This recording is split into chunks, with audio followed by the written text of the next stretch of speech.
వీళ్ళారా, ఈరోజు నాకు మహా ఆనంద దినం, సంతోష దినం, పరమానందంగా ఉంది. ఎందుకు తెలుసా? ఈరోజు నా మరణ దినం. ఈ దినం అందరూ పుట్టిన దినం చెప్పి నేను మరణ దినం. ఎందుకంటే నేను నాకు సమాధి చేసుకునే స్థలం ఉంది. కొన్ని లక్షలు పెట్టి కట్టించుకుంటున్నాను. ఎందుకు? సమాధి కట్టించుకుంటున్నా. సమాధి అక్కడికి వెళ్ళి ప్రార్థన చేసుకుని ఏంటంటే ఈ 3 అడుగులు 6 అడుగులే నాదిగా, ఎంత ఏది నాది కాదని తెలుసుకొని, తండ్రి నన్ను తల్లి గర్భంలో రూపించేవాడా, పిండముగా పడిపోకుండా కాపాడేవాడా, శిశువుగా పైకి రప్పించి పలుమారు ప్రాణగాను కాపాడేవాడా, నాయనా నిన్ను సంతోషపరిచి నీ అందు ఆనందించి నిన్ను మెప్పించి నీ చిత్తాన్ని నెరవేర్చి నీ కృపకు పత్రులకు సహాయం చేయమని ప్రార్థన చేసుకున్నాను. నా మనోన్నతలు తెరవబడు. తండ్రి నాకు ఈ లోకవద్దు, నేను నీ వాడనే. అమ్మ గర్భంలో పడకముందు నీలో ఉన్నాను, నీతో ఉన్నాను, నీ కొరకు నీ దగ్గర నుంచి వచ్చాను, నీ కొరకు వచ్చాను నాకు తెలియజేసావు. కాబట్టి తండ్రి నాయన ఈ రోజున 25వ తారీఖున 4వ నెల, ఏప్రిల్ 4వ నెల 2026 తండ్రి, ఇది నా మరణ జన్మో తెలియదు, పుట్టిన జన్మో తెలియదు. సత్యం చెప్తున్నాను. మధ్యాహ్నం 3 గంటల కల్లా నా మరణ జనము, అట్ ద సేమ్ టైం పుట్టిన పరమతానికి స్తోత్రం.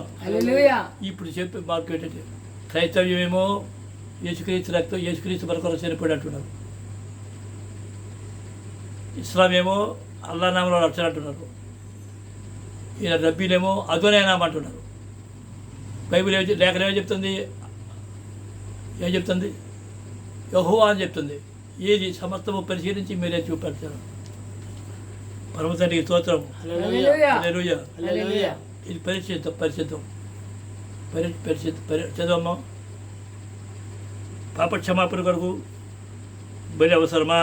పాప క్షమాపణ కొరకు బలి అవసరమా? నేను ఎక్స్ప్లెయిన్ చేయాలి. ఎప్పుడైనా చదివి వెళ్ళిపోతాను. చెప్పమ్మా. 1 సమూయేలు 15వ అధ్యాయము 22వ వచనం. అందుకు సమూయేలు తాను సెలవిచ్చిన ఆజ్ఞను ఒకడు గైకొనుట వలన యెహోవా సంతోషించినట్లు ఒకడు దహన బలులను అర్పించడం వలన ఆయన సంతోషించునా? అంటే బలి అర్పించడం సంతోషం ఉండదు. ఓకే. కీర్తన 51:16. కీర్తన 51:16. నీవు బలిని కోరువాడు కావు. ఆయన ఆ పరమతాన్ని బలిని కోరివాడు. చేసి బలి అయిపోయాడు అంటారేంట్రా? ఆయన బలి కోరివాడు అని ఆయన చెప్తుంటే బలి అయిపోయాడు. నువ్వు బలిని కోరివాడు కావు. కోరిన ఎడల నేను అర్పించుదును. కోరినవాడు కావు. ఇప్పుడు మత్తయి సువార్త 9:13. దహన బలి నీకు ఇష్టమైనది కాదు.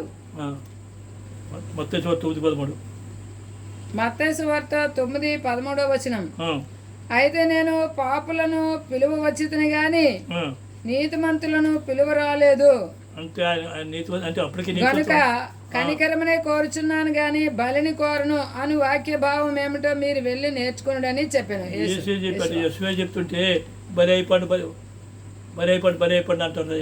అర్థపడుతుందా? యెషువా వచ్చాడు, ఎందుకు వచ్చాడు అది చెప్తా. కానీ ఆయన చనిపోకముందే ఆయన పసక ఆచరించాడు. పసక పసి ఒక్కడ ఆచరించడా? పసక ఆచరించేవాడు పసక పని అవుతాడా? ఆయన చనిపోకముందే ఆయన పని. బాబు ఆయన యెషువా వచ్చాడు, అనుమానం లేదు. ఎందుకు గురించి వచ్చాడంటే యెరూషలేము నాశనం అయిపోతుంది, ఆలయం నాశనం అయిపోతుంది, 11 లక్షల మంది చంపించారు. అది హెచ్చరించడానికి వచ్చి అది తర్వాత చెప్పాను, మరి ఒకసారి కూడా చెప్తాను. అంచేత యెషువా చెప్పే చూడండి. యోహాను సువార్త 17వ అధ్యాయము 4వ వచనం. చేయుటకు నీవు నాకు ఇచ్చిన పని నేను సంపూర్ణంగా నెరవేర్చి భూమి మీద నిన్ను మహింపరిచితిని. సంపూర్ణంగా నెరవేర్చాలా? నెరవేర్చితిని అని చెప్తాను. కనీసం ఆలోచించండి అయ్యా క్రైస్తవులారా. నేను ఒకప్పుడు అందుడనే, నేను మూర్ఖుడనే, నేను అజ్ఞానం ఉండేవాడిని, నేను ఏది గొప్పవాడిని కాదు. నా కళ్ళు తెరబడ్డాయి. మీరు కూడా ప్రార్థన చేయండి. ఎప్పుడు నన్ను నమ్మకండి. మిమ్మల్ని క్రైస్తవ్యులు 1726 సిద్ధాంతాలు ఉన్నాయి. 1726 పునాది. ఏది నమ్ముతారు చెప్పండి? 169 రకాలు పెంచుకొచ్చున్నారు. ఏంటి నమ్మడం పరిశీలించమని ఏం చెప్తే నమ్మంటాడు. నమ్మడం గ్రహించాలా. ఓకే పొందండి. ఇప్పుడు సామెతలు 28:13. సామెతలు 28:13 అతిక్రమములను దాచిపెట్టివాడు వర్ధిల్లడు, వాటిని ఒప్పుకొని విడిచిపెట్టివాడు కనికరము పొందును. నేను పాపం చేసి, నేను దుర్మార్గుడిని, పాపం చేశాను తండ్రి, నేను పాపం చేశాను, తప్పైపోయింది, తప్పని ఒప్పుకొని ఓ దుర్మార్గుడు తన దుర్మార్గుని విడిచిపెట్టి నీతి న్యాయం జరిగించిన అతను పడిపోతారా? విడిచిపెట్టివాడు ఒప్పుకొని విడిచిపెట్టివాడు కనికరం పొందును. ఒప్పుకున్నాను, విడిచిపెట్టాను, కనికరం పొందుతాను. పర్వతానికి స్తోత్రం. హల్లెలూయా, హల్లెలూయా. హల్లెలూయా. ఇప్పుడు చదవమ్మా 16:6. సంఖ్యాకాండము సామెతలు 16:6. కృపా సత్యముల వలన దోషమునకు ప్రాయశ్చిత్తము కలుగును, యెహోవాయందు భయభక్తులు కలిగి ఉండడం వలన మనుషులు చెడుతనం నుండి తొలగిపోవుతారు. అంటే ఇప్పుడు 6:6 చదవమ్మా. హోషేయ బాగా అర్థం చేసుకోండి. సామాన్య ప్రపంచంలో క్రైస్తవులు కొన్ని కోట్లాది మంది 1720 డినామినేషన్ని ఏ చనిపోయాడు, ఏ శివరాత్రులు, ఏ చనిపో అక్కర్లేదు అని లేఖలు చెప్తుంది. అలా ఉందో లేదో చూసుకోండి బాబు. అనుమానం ఉంటే ఆలోచించండి. అనుమానం ఉంటే ఏం చేయాలంటే ఎప్పుడు కూడా బైబిల్ అనేది ఎప్పుడు కూడా నేను కొత్త నిబంధన పేరు మీద రోమన్ కత్రిక వాడు తయారు చేసిన గ్రంథాన్ని తప్పట్టం లేదు. కానీ గోధుమలతో పాటు గురువులు ఉన్నవి, అబద్ధ అప్పటికే బయలుదేరారు. అది లేఖలు పరిశీలించాలి, లేఖనాలు చూడాలి. చూడండి అపొస్తలుల కార్యములు 17:11 చదవండి. అపొస్తలుల కార్యాలు 17:11. వీరు దెసలోనికలో ఉన్న వారి కంటే గనులై ఉండిరి గనుక ఆసక్తితో వాక్యమును అంగీకరించి పౌలును శీలయును చెప్పిన సంగతులు అలా ఉన్నవో లేవో అని ప్రతి దినమును లేఖనములు పరిశోధించుచూ వచ్చిరి. పౌలు శీల చెప్పింది ఎలా ఉండాలి? లేఖనం సరిపోవద్దా? అవుతుందా? లేఖనం అంటే అర్థం ఏంటి? ఆదికాండం నుంచి మలాకి వరకు లేఖనాలు అంటారు. అర్థమైందా? చూసుకోవద్దా? సరిపోతే లేకపోతే అబద్ధం. ఎందుకు అబద్ధం చూడండి ఒకసారి. అపొస్తలుల కార్యములు 20:19-30. అపొస్తలుల కార్యములు అపొస్తలుల కార్యాలు 20:29-30. నేను వెళ్ళిపోయిన తరువాత క్రూరమైన తోడేళ్ళు మీలో ప్రవేశించనని నాకు తెలియను. అంటే అప్పటికే పౌరు మాట నమ్మండి. వారు మందను కనికరింపరు, మరియు శిష్యులను తమ వెంట ఈడ్చుకొని పోవలనని వంకర మాటలు పలుకు మనుషులు మీలోనే బయలుదేరుదురు. మంచి అదొద్దా? పౌరు చెప్పింది ఇది చెప్పాడు కదా. మత్తయి రాశాడు చూడండి. మత్తయి రాశాడు వచ్చారు. మత్తయి గారు చెప్పారు చూడు. 13:24 చదవమ్మా. మత్తయి సువార్త 13:24. ఆయన మరి ఒక ఉపమానము వారితో చెప్పాను. ఏమనగా పరలోక రాజ్యము తన పొలంలో మంచి విత్తనము విత్తిన ఒక మనిషిని పోలి ఉన్నది. మనుషులు నిద్రించుచుండగా అతని శత్రువులు వచ్చి గోధుమల మధ్యను గురుగులు విత్తిపోయాను. చాలు అంటే గోధుమలు ఉన్నాయి, గురుగులు ఉన్నాయి. ఏది గోధుమ మరి ఎంత చూసుకోవద్దా? ఓషే కదమ్మా. ఓషే 6:6. అర్థమైంది. అంటే కొత్త నిబంధన గోధుమలు ఉన్నాయి, గురుగులు ఉన్నాయి. అక్రమం ఉంది, క్రమం ఇదే చూసుకోవాలి. సత్యం ఉంది, ఏది సత్యం ఇదేంతో చూడాలి? లేఖనాలతో చూడాలి. ఇంకోదనలేదు. విశ్వ వచ్చాడు. హోషేయ 6:6. నేను బలిని కోరను గాని కనికరమునే కోరుచున్నాను. బలిని కోరను అని చెప్తుంటే బలి అయిపోయి ఏంటిదంత నేను అబద్ధం చెప్తాడా? దహన బలుల కంటే దేవుని గూర్చిన జ్ఞానము నాకు ఇష్టమైనది. ఆయనకి ఇష్టమైంది ఏది బాబు? బలా. ఇప్పుడు యెషయా గ్రంథము 66:3 66. యెషయా గ్రంథం 66:3. ఎద్దును వధించేవాడు నరుని చంపువాని వంటి వాడే, గొర్రెపిల్లను బలిగా అర్పించేవాడు కుక్క మెడను విరుచువాని వంటి వాడే, నైవేద్యం చేయవాడు పంది రక్తము అర్పించేవాని వంటి వాడే. ఎద్దును వధించేవాడు నరుని చంపువాని వంటి వాడే. ఇప్పుడు ఇర్మియా 7:22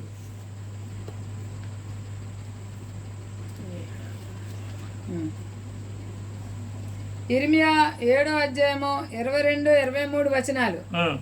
నేను ఐగుప్తు దేశంలో నుండి నీ పితరులను రప్పించిన దినమున దహన బలులను గూర్చి గాని బలులను గూర్చిని గాని నేను వారితో చెప్పలేదు. ఇది చూడు బాబు, అసలు పని గురించి చెప్పలేదంటే చెప్పినాడు అంటే పనికి మాని ఇప్పుడు ఇదని ఉపమానం అని అర్థం. అట్టి వాటిని గూర్చి నేను ఏ ఆజ్ఞ ఇయ్యలేదు. ఆ. ఈ ఆజ్ఞను మాత్రమే నేను వారికి ఇచ్చి తిని, ఏమిటా ఆజ్ఞ? ఏదనగా ఆ. నా మాటలు మీరు అంగీకరించిన ఎడల నా మాటలు మీరు అంగీకరించారా? నేను మీకు దేవుడినై ఉందును, మీరు నాకు జనులై ఉందురు. చాలు, పరమతానికి స్తోత్రం. హల్లెలూయా. ఇప్పుడు సామెతలు 21 ఇప్పుడు చదవమ్మా. సామెతలు 21:3 వచనం. ఆ. నీతి న్యాయములు అనుసరించి నడుచుకొనుట ఆ. బలులు అర్పించటి కంటే యెహోవాకు ఇష్టం.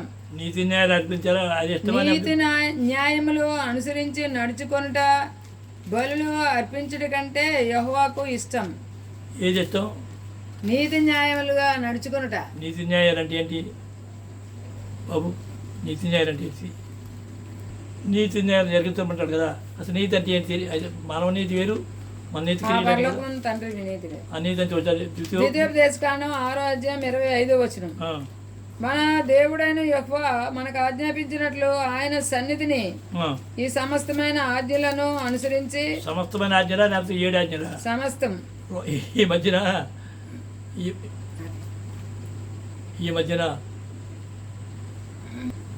రబ్బీ జ్వరం కూడా వచ్చింది. ఏమంటే 7 ఆజ్ఞలు సరిపోతాయి. బైబిల్ ఏం చెప్పింది? సమస్తమైన ఆజ్ఞ. మన దేవుడైన యెహోవా మనకు ఆజ్ఞాపించినట్లు ఆయన సన్నిధిని సమస్తమైన ఆజ్ఞలను అనుసరించి మనము నడుచుకున్నప్పుడు మనకి నీతి కలుగును. సమస్తమైన అంటే నోవాడి పేరు మీద 7 ఆజ్ఞలు ఆడిపోసం ఇవన్నీ తెచ్చుకొని నమ్మొద్దు, నన్ను నమ్మొద్దు, లేఖనం నమ్మండి. అర్థమైందా? సమస్తమైన ఆజ్ఞ కొన్ని సమస్తమైన ఆజ్ఞలు. అది వెరీ గుడ్. ఇప్పుడు హోషేయ 14 వర్ణించండి. హోషేయ 14:1-2 వచనాలు. ఇశ్రాయేలు, నీ పాపం చేత నీవు కూలితివి గనుక నీ దేవుడైన యెహోవా తట్టుకు తిరుగుము. ఎటు తిరగారా? ఆయన తట్టు. సిరువైపు తిరగారా? యెహోవా తోటి తిరగారా? ఎటు తిరగారా? పరలోకం తండ్రి వైపు తిరగాలి. నా వైపు చూసి రచన పొందండి అని ఏం చెప్తుంటే, సర్వజనులారా నా వైపు యెహోవా ఏం చెప్తాను, ఆయన వైపు చిరు పడతాడు. ఎవరు చెప్తుంది మాట. ఇశ్రాయేలు, హోషేయ 14:1-3. ఇశ్రాయేలు, నీ పాపం చేత నీవు కూలితివి గనుక నీ దేవుడైన యెహోవా తట్టుకు తిరుగుము. మాటలు సిద్ధపరచుకొని యెహోవా యొద్దకు తిరుగుడి. మీరు ఆయనతో చెప్పవలసింది ఏమనగా, మా పాపములన్నిటినీ పరిహరింపుము.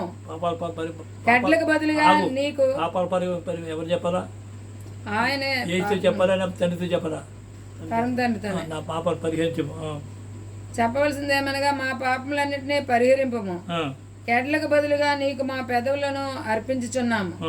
నీవు అంగీకరింపదగినవి అవే మాకున్నవి. ఇప్పుడు మేక చదవండి. మేక 6:6-8. మేక 6:6-8 వచనాలు. మీరు నమ్మిన దానికి విరుద్ధంగా చెప్తున్నారు, కొంచెం పరిశీలించండి.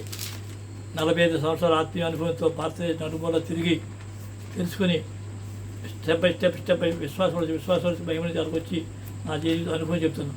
ఒకవేళ నా బోధ లేఖల విరుద్ధ రుచి చేయగలిగితే అలాంటి వాడు రండి. తప్పకుండా నా వయసు 85 సంవత్సరాలు, పెద్దవాడిని, సమాధి దగ్గర ఉన్న అబద్ధం చెప్తే చర్చ పొందుతాను. నేను నన్ను సరి చేస్తే బహుమానం ఇస్తాను. ఎవరి మీద కోపం వేస్తాను నాకు లేవు. ఒకప్పుడు నేను కూడా యేసుక్రీస్తు రచ్చబడాను, చేయను. యేసుక్రీస్తు రచ్చబడాను, యేసుక్రీస్తు కొరకు చనిపోయాను, తర్వాత యశ్వమేశాను. అలాగే ఈ లెవెల్కి వచ్చాను. అలాగే పరిపూర్ణ ఇంకా తెలుసుకోవచ్చు చాలా ఉంది. తెలిసిన దాని చదువమ్మా. మేక 6:6-8 వచనాలు. ఏమి తీసుకుని వచ్చి నేను యెహోవాను దర్శించును, ఏమి తీసుకుని వచ్చి మహోన్నతుడైన దేవుని సన్నిధిని నమస్కారం చేతును.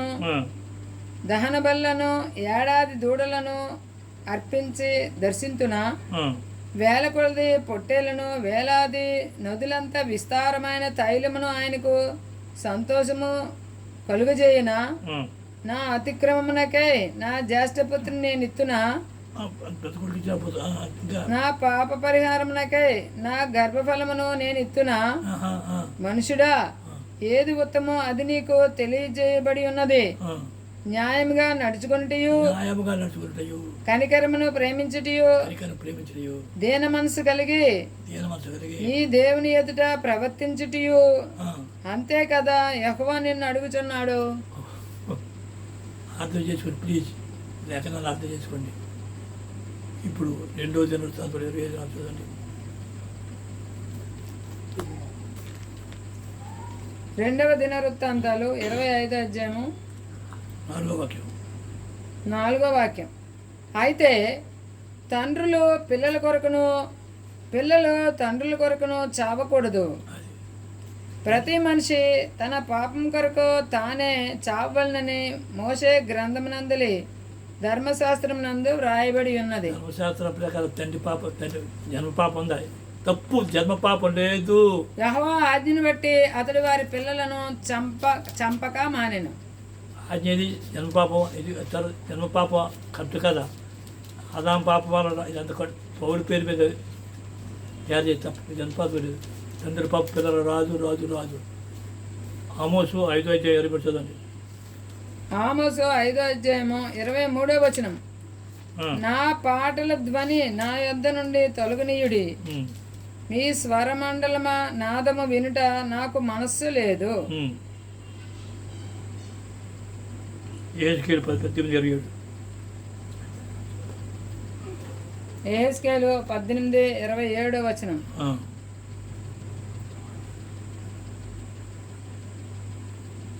మరియు దుష్టుడు తాను చేయుచూ వచ్చిన దుష్టత్వము నుండి, ఆ దుష్టుడు నేనే ఒకప్పుడు యథార్థతుడు. దుష్టత్వం నుండి, మరియు దుష్టుడు తాను చేయుచూ వచ్చిన దుష్టత్వము నుండి మరలి మరలి యథార్థ డాక్టర్గా ఉండేటప్పుడు, యేసుక్రీస్తున్నప్పుడు ఉండేటప్పుడు, క్రైస్తవుడుగా ఉన్నప్పుడు ఇప్పుడు చేశాను. మరలి ఇప్పుడు మరలాను. నీతి న్యాయములను జరిగించిన ఎడల, నీతి న్యాయం అంటారు, ధర్మశాస్త్రాన్ని పఠించిన ఎడల తన ప్రాణము రక్షించుకొనును. ఆ, అతడు చాలు. అందులో 28:33. యెహెజ్కేలు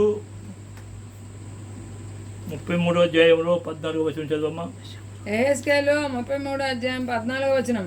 ఆ, మరియు నిజముగా మరణం నందుదువని దుర్మార్గునికి నేను సెలవీయగా, ఆ, అతడు తన పాపం విడిచి పాపం విడిచి నీతి న్యాయములను అనుసరించుచు. బాగానండి. నీతి న్యాయం అంటే అర్థం ధర్మశాస్త్రమే నీతి.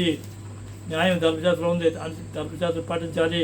ఆయన వాక్కు హృదయంలో ఉండాలి, నోట్లో ఉండాలి, చేతిలో ఉండాలి. ఆయనే నమ్మాలి, ఆయన కొరకు చూడాలి, ఆయనకే చేతిలో చెప్పాలి. కొదవ సొమ్మును మరలా అప్పగించుచు. ఆ, 15వ వచనం కూడా. ఆ, తాను దొంగిలిన దానిని మరలా ఇచ్చివేసి ఆ, పాపం జరిగింపక ఉండి ఉమ్. జీవనాధారములకు కట్టడలను అనుసరించిన ఎడల, జీవనాధారములకు కట్టులు అనుసరించిన ఎడల అతడు మరణము నందక ఆవశ్యముగా బ్రతుకును. చెప్పాలి. అంటే 14-15 వచనాలు. ఇవి 33వ 33 అధ్యాయం యెహెజ్కేలు. ఇప్పుడు యెషయా 1వ అధ్యాయం 17 చదవమ్మా. యెషయా 1వ అధ్యాయం 17వ వచనం. కీడు చేయుట మాని కీడు చేయటం మానుడి, మేలు చేయు నేర్చుకునుడి, మేలుకు నేర్చుకోండి. న్యాయము జాగ్రత్తగా విచారించుడి, ఆ, హింసించబడి వానిని విడిపించుడి. ఆ, చాలు. అర్థమైందా? బలితో సంబంధం లేదు. యేసు బలి అయిపోయాడు, చిరువైపోయాడు. ఇవంతా కూడా ఇదంతా మైత్రేయ సిద్ధాంతం. యేసు కంటే ముందు 6 ఉన్నారు, కన్య పుట్టినాడు. అవన్నీ మీకు ఇస్తాను. దయించి సమత్వం పరిశీలించి మీరేంటని చెప్పంటాను. సత్యం ఇప్పుడు లోతుగా ఉంటుంది, దూరం పడి బహులోతు దూరం. సత్యం లక్ష్యం బహుళగానే దూరంగా ఉంటారు. సంతవిధులు పడి ఉంటుంది. అవును. పరలోక మందుల తండ్రి మిమ్మలను నన్ను ఆ పరలోకం తండ్రి ఐక్యపరచడం నా నెంబరు 9247866811. ప్రొఫెసర్ ఎఫ్ఐఎం మెసేజెస్ నెట్లో చూడండి. Professor PROF.FREEPHREYIM messages MESSAGES message ఇప్పుడు చదువు. ప్రొఫెసర్ హల్లెలూయా. ఒకవేళ ఎవరికైనా అభ్యంతరం కామెంట్ పెట్టగలరు. కాదన్నాడు ఉన్నాడు కదా, ఎవడున్నాడు? కాదన్నాడు లేడు లేడు లేడు లేడు చాలడు. ఒకవేళ అలాంటి వాడు ఎవడైనా ఉంటే పెట్టండి, డైరెక్ట్ రండి. ₹1,00,000 కానికిస్తే యథార్థం చెప్తున్నాను. పర్వతండి నా తీర్పడి నన్ను సరిచేసేవాడికి నాకే నన్ను సరి చేయగలిగితే లేక 4 సారిగా నన్ను సరి చేసి ₹1,00,000 పరిగెత్తా పరలోకమంది తండ్రి మీ మనవంతులు తెలుసుకో ఈ ఆహ్వానం హల్లెలూయా హల్లెలూయా హల్లెలూయా హల్లెలూయా